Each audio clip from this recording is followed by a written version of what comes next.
The hum of 1,000 alien voices echoed through the vast halls of the Galactic Arms Expo, a place where power, prestige, and profit collided. Creatures from every corner of the galaxy, some with scales, others with shimmering fur, and a few who resembled living stars, wandered between booths displaying the cutting edge of interstellar technology. The air smelled of metal, oil, and the unmistakable tang of something new and dangerous. The Terran Defense Systems (TDS) booth stood at the far corner of the Grand Exhibition Hall, a sleek and simple structure compared to the towering, polished monuments of their competitors. Its minimalist design was a stark contrast to the polished chrome and crystal-studded displays of the more ancient species. Earth, after all, was a latecomer to the galactic scene, its people still young and raw, their tech scrappy but effective. At least that's what the delegates assumed. Ambassador Ngugi of the Calaf Consortium eyed the booth with mild curiosity, flanked by his entourage of stoic, free-eyed guards. As the humans prepared their demonstration, the rest of the crowd inched closer, whispers of doubt floating in the air. They had heard the rumors that humanity had somehow produced weapons of mass destruction in a fraction of the time it took other species. But few believed it. Surely, it must be a trick. What could these primitive Earthlings possibly have? Nguji's thoughts were interrupted as the human representative, a tall woman with short-cropped hair and a sharp military jacket, stepped forward. She adjusted the small communicator clip to her belt, nodding once to her team. A soft, controlled smile spread across her face. "Ladies and gentlemen, I present to you the Terra Shifter," she said, her voice carrying through the growing silence. With a single command, a low hum filled the room, vibrating through the bones of everyone present. The floor beneath them seemed to tremble. Then, before anyone could react, a massive holographic projection flickered to life. A simulation of a Class V dreadnought, its metallic surface gleaming ominously in the simulated light of the space battle. The crowd murmured, intrigued but unconvinced. The Terrans had a reputation for creating ideas, creative, sometimes bizarre, but never quite dangerous. A flash of light. The holographic dreadnought vanished. Suddenly, the atmosphere in the room shifted. A heavy roar filled the air as a real-like simulation of the same dreadnought appeared. A massive machine, far larger than any of the booths around it.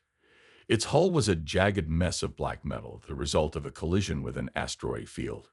The human representative stepped forward, hands resting casually behind her back. She nodded once to her team, and with a single gesture, the Terra Shifter activated. The dreadnought in front of them buckled, groaned, and then folded in on itself like a crumpling sheet of paper. In an instant, the enormous target was gone, reduced to nothing more than a ripple in space. The room was deathly silent. Ambassador Nguvi's 3 eyes blinked in rapid succession. His heart, no stranger to the violent pulse of galactic war, missed a beat. "That," he breathed, "that wasn't possible."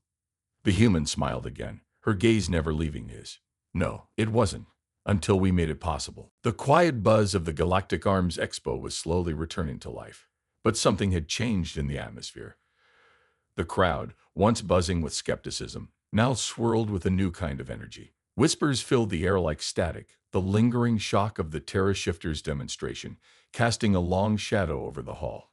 Ambassador Nguvi's eyes flicked nervously to the human representative, who had just returned to her station, her hands still behind her back, the cool smile never leaving her lips. Ngugi's heart still pounded in his chest as he glanced over at the sleek, modest booth of the Terran Defense Systems. He had never felt so uncertain, so exposed. His mind raced, searching for explanations, for any hint of trickery. Could this have been a projection? A hologram? No, the feel in the room, the weight of the air as the dreadnought had folded like paper, it was real. Earth had something new, something no one else had. A voice broke through his swirling thoughts. "Ambassador Ngugi, I assume you're impressed." The voice was calm, confident. He turned to see the human woman standing just beside him now, her smile never wavering. It was the same woman from before, but now she wore an expression that matched the deadly quiet in the room. "I'm not sure what to think yet," Ngugi replied, his tone guarded. "No one in the galaxy has ever." "Exactly," she cut in. "No one. Until now." She was unflappable, as if she'd been preparing for this moment for years. The woman's eyes glinted, not with arrogance, but with something far more dangerous, certainty. "We'd spent centuries working with what we had," she continued, her voice cool and almost amused. You see, Ambassador, humanity's strength isn't just in our weapons. It's in the way we solve problems, fast. When you don't have the luxury of time, you adapt, you innovate. And that's how we built this. She gestured toward the Terra shifter still glowing in the center of the booth. Nuji couldn't help but be drawn in by her words, despite himself. He was a seasoned diplomat. He had seen hundreds of races and their proud displays. But this was different. You don't use ancient tech, I take it, he asked, half to himself. She shook her head. We don't have centuries of pristine research to fall back on. We don't have the vast libraries of knowledge some races do. We have desperation, the kind that builds weapons out of spare parts, the kind that doesn't just want to survive, but has to. And when you're constantly fighting to catch up, you learn to think outside the box. She leaned forward, lowering her voice just enough so only Nguji could hear. Humanity's greatest advantage isn't what we've learned, she said. It's what we're willing to do to survive. And trust me, we've survived a lot. The words settled in the air between them like an unspoken promise, an edge to her tone that made his skin tingle. There was something deeply unsettling about it. This wasn't just diplomacy. This wasn't just a clever show of technology. Nguji swallowed. This Terra shifter, how did you? She cut him off with a slight wave of her hand. It's simple, really. We learned how to fold space. And then we found a way to make it bend to our will. She paused, letting the weight of her words sink in. Human ingenuity. The galaxy doesn't know it yet, but it's about to find out. And as she turned to walk back to her booth, Nguji's unease deepened. He wasn't just dealing with a new weapon. Earth's arrival was a threat to everything he thought he knew. The galaxy had no idea what it was about to face. The days following the Galactic Arms Expo were tense. The buzz around Earth's Terra shifter grew louder with every passing hour. Rumors spread like wildfire, swirling through the vast network of ambassadors, diplomats, and warlords who had witnessed the display. Every conversation seemed to circle back to one burning question. What else does Earth have? Ambassador Nguji couldn't shake the feeling that something was off. The Terran's sudden rise had shaken the foundations of the galaxy, and it wasn't just the weaponry that had everyone on edge. It was the sheer audacity of it all. No one had expected the humans to possess something so powerful, so dangerous. But it wasn't just the Terra shifter that worried him. Late one evening, as the neon lights of the Galactic City flickered through the windows of his high-rise apartment, Nguji received an encrypted message. His eyes narrowed as he decrypted the code, the words flashing across his screen. They're coming for you, Ambassador. Don't trust them. It's all a trap. His heart skipped a beat. He recognized the signature. An old contact from his time working as an intelligence officer. He'd long since severed ties. But the message was clear. Someone had sent it for a reason. He glanced at the time. A meeting was scheduled for the morning with the Terran representative, the same woman who had stood so confidently before the crowd, boasting of humanity's ingenuity. Nguji had already heard whispers of potential deals between Earth and several powerful factions. Deals that promised not just weapons, but knowledge, resources, power. But now, that confidence in the Terran's eyes seemed more like a mask. Something was brewing behind those cold, calculating eyes, and Nguji was starting to feel the weight of that power bearing down on him. As the night deepened, he couldn't ignore the nagging feeling that someone wanted to steal Earth's secrets. Someone was trying to disrupt the humans before they could be fully trusted. He sat up straighter, the message replaying in his mind. He had to act quickly.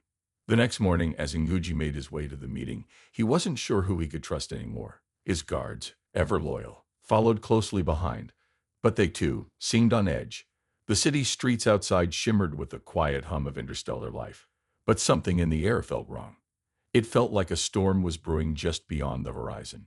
Inside the sterile meeting room, the human representative was already there, seated calmly at the long table. She didn't look surprised to see Ngugi enter. Ambassador, she greeted, her voice as smooth as ever. I trust you're well. I'm fine, Ngugi replied, his mind still whirring with the implications of the message. He forced himself to take a seat, the tension in his posture betraying his calm facade. Before they could begin discussing anything substantial, the door slid open. A figure stepped inside, one of Ngugi's trusted aides. He looked panicked, his eyes wide with fear. Ambassador, the aide gasped, we've just received word. The Terra shifter has been tampered with. Someone sabotaged it. Ngugi's heart dropped into his stomach. His eyes shot toward the human representative, who still wore that same inscrutable smile. She didn't even blink. "You're sure?" Nguji demanded. The aide nodded urgently. "We think someone tried to reverse engineer it. There's no telling how much damage has been done." Nguji turned to face the human, his gaze hardening. "What's going on here?" For the first time, the woman's smile flickered, just for a moment. Then she leaned back in her chair, her fingers tapping rhythmically on the table. "Ambassador," she said softly, "it seems your galaxy isn't as prepared for Earth as you thought." A cold silence settled between them as the weight of the revelation sank in. Something had changed. Earth's presence had not only created a weapon that bent space, but it had drawn the attention of those who would stop at nothing to seize control of it. The war for the Terra shifter had only just begun, and Guji was caught right in the middle of it. The next few days felt like they were wrapped in a cloud of dread. Ambassador Nguji couldn't shake the uneasy feeling gnawing at him. Someone was pulling strings behind the scenes, and it wasn't just about the sabotage of the Terra shifter. Something far darker was unfolding. He had barely begun to process the message he'd received when the storm began. His usual quiet nights spent strategizing were replaced by urgent meetings and hushed conversations in shadowy corridors. The sabotage was just the tip of the iceberg, he realized. Whoever had tampered with the Terra shifter wasn't just trying to steal humanity's weapon. They were trying to fracture the fragile alliances forming around Earth's rise. Muji sat in his private office, the glow of multiple screens illuminating his face. The quiet hum of the intergalactic comm system buzzed in the background. His fingers hovered above the holographic interface as he scanned through encrypted reports from his agents, his gut twisted with every new piece of information. The sabotage wasn't just an isolated incident. It was part of a larger conspiracy. A network of whispers was spreading through the galaxy's power players. Someone very powerful, had deliberately planted false rumors about Earth's technology, trying to manipulate the way the galaxy viewed the Terran race. But who could have the influence to pull something like this off? The door slid open with a soft hiss, raking Mugi from his thoughts. He looked up to find his aide standing there, her face pale and strained. "Ambassador," she said in a low voice, her eyes darting nervously toward the hall behind her. "We need to talk." He motioned for her to come in, closing the door behind her. Her footsteps were quiet as she approached, her hands clasped tightly in front of her. There was something in her expression, something that told Mugi this wasn't just another report. This was important. "Speak," he said, keeping his voice steady, even though his mind was racing. "The sabotage," she began, hesitating. "It's much worse than we thought. The Terra shifter wasn't the only thing compromised. We've intercepted communications from a faction within the Shuvik Alliance, an old adversary of Earth's, suggesting that they've already made contact with a rival race, one that has the means to hijack the weapons systems, if they succeed." Nguji's heart sank. The Shuvik Alliance had long been a thorn in humanity's side, their aggressive stance on trade routes and military power making them a constant headache for diplomats. The idea of them gaining access to Earth's most prized weapon was nothing short of disastrous. "Who else knows?" he asked, his voice tight with barely contained anger. "Not many yet," the aide replied, "but word's spreading fast. The sabotage was meant to push us into disarray, make us think we had a rogue faction. But there's more. Someone inside the Terran embassy is feeding them information." A cold shiver ran down Muji's spine. A mole. His mind spun with the implications. If Earth's own people had turned against them, everything was at risk. The alliance they'd worked so hard to build could crumble, and with it, humanity's shot at solidifying their place in the galaxy. "We need to act, Ambassador," the aide continued urgently. "If we don't stop this now, Earth will be fighting a war on two fronts, one with the Shuvik, and another from within." Muji clenched his jaw.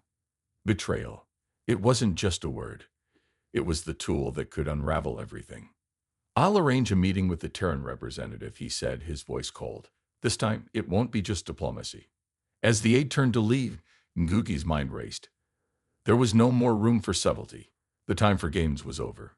The web of deceit had been cast, and now, the only way to unravel it was to find the heart of the conspiracy, and destroy it before it destroyed everything humanity had worked for. And that meant playing a dangerous game of his own. The cold of the galactic night pressed against the window as Ambassador Ngugi stared out across the city. Outside, the towering spires of the capital stretched toward the heavens, their lights flickering like distant stars. Inside, the room felt suffocatingly quiet. The weight of the situation bore down on him, and his fingers drummed steadily on the sleek surface of his desk, the soft tapping echoing in the otherwise still space. It had all come to this. A mole inside the Terran embassy. A rogue faction within the Shuvik Alliance. The sabotage of the Terra Shifter. It was all connected, he realized, a carefully woven thread of deception that could unravel the fragile alliance between Earth and the rest of the galaxy. He'd been in tight spots before, many times in fact, but this was different. This was personal. The door slid open with a soft hiss, and his aide stepped inside.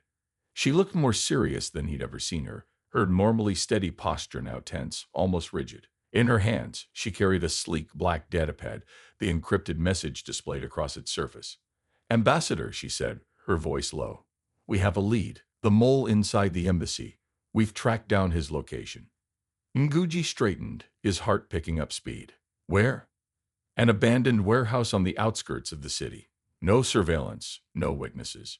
Whoever's involved knows how to cover their tracks." He nodded, already moving toward the door. "Then we move quickly. Time is not on our side." They exited the building in silence, the weight of their mission hanging heavily in the air. The convoy of sleek black hovercrafts glided through the dimly lit streets, their engines humming softly as they made their way toward the outskirts of the city. The familiar sights of the metropolis gave way to the stark emptiness of industrial zones, broken down structures, and forgotten places. The warehouse loomed ahead, dark and silent, a ghost of its former self. As they approached, Nguji couldn't help but feel the sharpness of the moment. Every nerve in his body was alert. The convoy slowed as they neared the entrance. Outside, a few old rusted vehicles sat abandoned, their once pristine metal now worn and dented. No guards, no signs of activity. It was almost too quiet. Nguji exchanged a brief look with his aide before signaling for the team to disembark. The agents, clad in black tactical suits, moved with practiced precision. The soft hiss of their boots against the cold ground was the only sound as they approached the warehouse. The door was slightly ajar, as if waiting for them. Nguji's pulse quickened, but he remained calm. This was a game of trust now. Trust in his team. Trust in his instincts. And trust that the mole inside the embassy was about to lead them to something far bigger than they expected. The door creaked open, and they entered. The space inside was vast, filled with old crates and machinery. Shadows danced along the walls, and the faint scent of dust and oil lingered in the air. They moved quickly, methodical in their steps, sweeping the area with practiced eyes. And then suddenly, there, at the far end of the warehouse, a figure emerged from the shadows. A man, hooded, his face partially obscured by the darkness. Nguji's hand instinctively reached for his blaster, but he held himself back. This was their lead, the mole. "Stop right there," he called out, his voice firm. The figure froze, then slowly lifted his hands in mock surrender. His voice was low, strained. "Ambassador Nguvi, I was hoping you'd be the one to find me." The tension in the air was palpable. Nguji stepped forward, his eyes narrowing. "Who sent you?" The figure didn't answer right away. Instead, he reached into his cloak and pulled out a small, flickering device.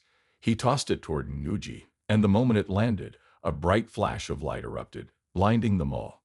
The world went dark. A trap. Pain rang in Nguji's skull like a siren as his vision struggled to return. The flashbang had hit hard, too hard for standard issue. His ears rang with a high, steady whine, and shapes swam in front of his eyes. He blinked rapidly, trying to clear the haze. Dim outlines moved in the fog. His team. Some were groaning, others still down. A trap. His training kicked in. He dropped behind a rusted crate just as a sharp crack split the air, a silenced energy rifle. A bolt sizzled past where his head had been, scorching the concrete wall behind him. "Ambassador," his aide shouted, her voice barely audible through the static in his ears. He spotted her crawling toward cover, blood streaking one side of her face. She clutched her side with one hand, her other dragging her across the floor. He slid beside her and pulled her fully behind cover. "How bad?" "Just grazed," she winced. "But they knew we were coming." This was no decoy. Another shot rang out, striking a nearby metal beam with a sharp pang. Sparks rained down like fireflies. Nguji's pulse thundered in his neck. The trap had been perfectly timed, which meant the mole hadn't acted alone. Someone had fed him their movements. "There's a leak in my own team," he realized grimly. He peeked out. 3 figures moved with lethal precision through the warehouse, armor-clad, masked, and using the shadows like second skin. These weren't mercenaries. These were professionals. "Team Alpha, status?" Nguji barked into his comm. "Only static." No response, no backup. He took a deep breath, reached into his coat, and pulled out a small orb the size of a marble. He clicked it once. A low hum began to rise. Emergency pulse beacon. It would draw attention, but also help, hopefully. I'm going to draw fire, he whispered to his aide. When I move, find higher ground. Get eyes on them. We can't win if we can't see them. She nodded, her jaw clenched. With a quick roll, Nguji moved across the open floor, firing 2 blaster shots to force the attackers back. He dove behind another crate just as a bolt scorched the space behind him. His breath came fast now, but his mind was sharper than ever. The attackers had been precise. Too precise for anyone but intelligence-trained operatives. That narrowed the possibilities. He had enemies, but this was coordinated, deliberate. The Terran secrets were the prize. But the chaos? That was the real goal. Break trust, shatter alliances, make Earth look like the unstable newcomer too dangerous to trust. A sharp crack echoed, then silence. His aide's voice came through the comm, breathless. Ambassador, I see them. They're not Shuvik. Muji's blood ran cold. Then who? A pause. They're Terran. The silence that followed was louder than any weapon. His worst fear confirmed. The threat wasn't just outside. It was inside Earth itself. One of humanity's own factions had gone rogue, and now the galaxy was about to burn because of it. The realization hit Nguvi like a sledgehammer. Terran, his own people. The words echoed in his head, drowning out everything else. His fingers tightened around his blaster, and his grip shook. Betrayal. It was a word he'd known well in his career, but this felt different. This wasn't a foreign enemy he could strike down. This was someone he had trusted. They're Terran? He repeated, his voice tight. The comm crackled, and his aide's voice came through again, strained but clear. Yes, I have visual confirmation. They're wearing the same insignia as the Terran Special Operations units. Someone within Earth's government is behind this. Nuvi's thoughts raced. This was no rogue faction. This was calculated. Someone with access to the highest levels of Terran intelligence had orchestrated this ambush. The sabotage of the Terra shifter, the planted rumors, the stolen technology, it had all been leading to this moment. But for what purpose? The sound of footsteps drew his attention back to the present.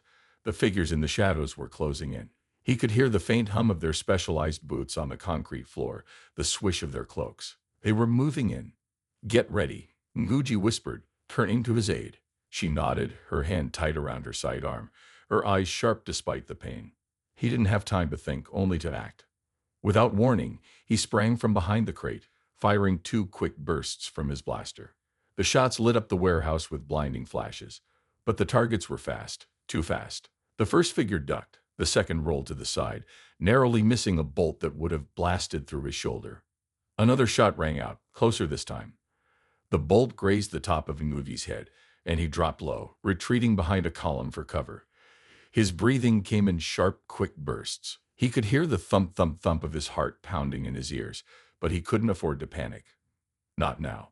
We need to move. Nguji hissed through clenched teeth. They're closing in. His aide didn't hesitate. With a fluid motion, she vaulted over the crate, her weapon raised, and she began firing at the shadows, forcing the Terran agents to take cover. Her shots were precise, calculated. She was a trained killer, and even though she was wounded, she was still lethal. Nguji's mind was working in overdrive. He had to find out who was behind this, who had turned the Terrans against themselves. The answer was a whisper on the wind. A figure stepped into view, tall, lean. His face was covered by a mask, but Ngugi recognized the silhouette immediately. The man's posture, the way he moved, it was unmistakable. Colonel Marius, a former Terran Special Forces officer, now a ghost. Marius had been rumored to be dead, his last mission a classified disaster that had wiped out a whole team on a covered operation. No one had ever spoken of him again. Yet here he was, standing before Ngugi, the very face of betrayal. So, you're the one pulling the strings, Ngugi spat, his voice low with fury. What do you want? Marius didn't answer immediately. Instead, he pulled off his mask, revealing the cold, calculating eyes of a man who had seen too much to care about the consequences of his actions. What? Marius said, his voice like gravel. I don't want anything. I'm here to make sure humanity's power remains uncontested. Ngugi's breath caught in his throat. The man's voice sent chills down his spine. The galaxy can't handle us, Marius continued, stepping closer. So I'm taking us to a place where we can rule it. Earth deserves more than to be trapped in these fragile alliances. We deserve to control the future. As Marius spoke, the floor seemed to drop beneath Nguji. This wasn't just about weapons. This was about a new order, a Terran-dominated galaxy. You're going to start a war, Nguji said, his voice harsh. A war with your own people. Marius smiled, a cold, twisted grin. If that's what it takes to win. The shadows around Nguji seemed to close in. The web of betrayal had been spun right in front of him. Now, there was no way out but forward. The air in the warehouse felt suffocating as Nguji faced Colonel Marius. Every breath seemed heavier, weighed down by the magnitude of the moment. The truth was undeniable now. Marius had orchestrated everything. The sabotage of the Terra Shifter, the manipulated rumors, the betrayals, all of it. The man who once served humanity's highest ideals had now chosen to tear it all down for his vision of dominance. Nguji's fingers tightened around his blaster, his thoughts racing. The weapon was there, in his hand, a tool that could end this nightmare. But could he pull the trigger?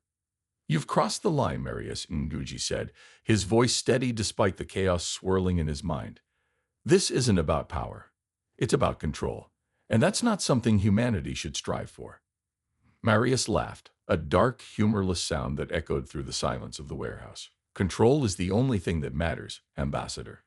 You think the galaxy will let humanity just sit at the table as equals? They'll never trust us. We have to take what's ours before someone else does. You can't understand that. Not yet. Then you'll burn everything down to get it. Nguji countered, taking a slow step forward. The cold of the warehouse floor beneath his boots was a grounding force, but inside his heart was racing. He wasn't afraid of Marius, not anymore, but the stakes were higher than ever. You don't have a choice, Marius said, his hand resting on the side of a console. I've already activated the failsafe. This place is rigged. If I die, the Terra Shifter's schematics go out into the public. All the research, all the power, gone. If I die, you won't just be fighting the Shuvik, you'll be fighting your own people. Nguji's breath caught. The Terra Shifter wasn't just a weapon. It was the key to humanity's future, a power unlike anything the galaxy had seen. If the schematics were released, the chaos would be unimaginable. He glanced at his aide, her eyes wide with shock. The mission had taken a dangerous turn, but there was no turning back. Not now. We're not like you, Marius, Nguji said, his voice lowering. We don't believe in dominating others. We don't need to burn the galaxy to the ground to have a place in it. Marius's eyes darkened. You don't get it, Ambassador. We don't have the luxury of ideals. The galaxy is a cold, unforgiving place. And humanity. We're not here to beg for scraps. Nguji's mind spun. Marius had been a hero once, a leader. But somewhere along the way he had lost himself. Power, control, they had consumed him, twisted his vision. The very things he once fought against were now the chains he wore, and he was determined to drag the galaxy down with him. I won't let you, Nguji said quietly. His voice was firm now, the anger no longer hidden. His instincts flared. He wasn't just fighting for Earth anymore. He was fighting for the future of humanity, for the possibility that they could be better than this. With a swift movement, he dropped to the floor, rolling toward the console. His aide followed suit, covering him as he maneuvered into position. Marius's hand hovered over the failsafe button. The timer was ticking down. There was no room for hesitation. Nguji lunged forward, disarming Marius in a single fluid motion, sending the colonel sprawling to the floor. The weapon clattered away, but it was too late. The mission had already shifted. The galaxy's fate was no longer in Marius's hands. It was in theirs. Stop the countdown, Nguji growled, pointing his blaster at the console. Marius, now on his knees, looked up at him with fury in his eyes. Nguji's gaze hardened. You're done. As the countdown stopped, the warehouse seemed to hold its breath. The silence stretched out, punctuated only by the steady hum of the lights overhead. Nguji stood tall, his decision made. The galaxy wouldn't burn today. Not on his watch.